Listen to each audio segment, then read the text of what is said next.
Hello pet lovers! Napapansin mo rin ba na panay ang pagkakamot ng inyong mga alagang aso? May mabahong amoy, may redness, namamasa yung mga singit-singit na mga paa niya, loob ng tenga. Naku po, baka yeast infection na yan. Pero may good news ako sa inyo dahil meron na tayong natural na solusyon dyan. Ito ay ang yeast infection treatment for dogs.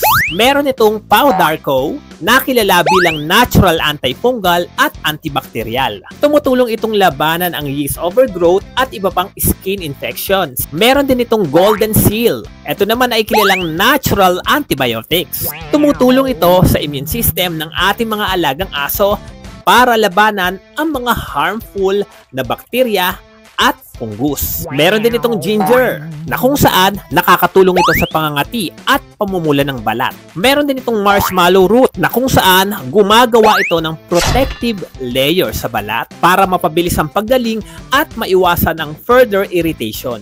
And lastly, meron itong apple cider vinegar na isa sa proven na antibacterial at antifungal. Lahat ng ingredients na to ay safe, natural at especially chosen para tulungan ng ating mga alagang aso mula sa pangangati, mabahong amoy, rashes at skin-related issue. Kaya kung gusto mo ng natural support para sa inyong mga alagang aso laban sa yeast infection, ito na ang sagot para ibalik ulit ang healthy skin ni Fur Baby. Hep hep hep, disclaimer lamang po, ito po ay herbal medicine. No approved therapeutic claims, kaya mas maigi pa rin talaga na ipakonsulta nyo muna ang inyong mga alagang aso sa inyong paboritong veterinarians bago kayo magbigay ng kahit anumang gamot sa inyong mga fur babies. Again, ibalik natin ulit ang sigla at flawless na balat ng ating mga alagang aso gamit itong yeast infection treatment for dogs. Love your pets!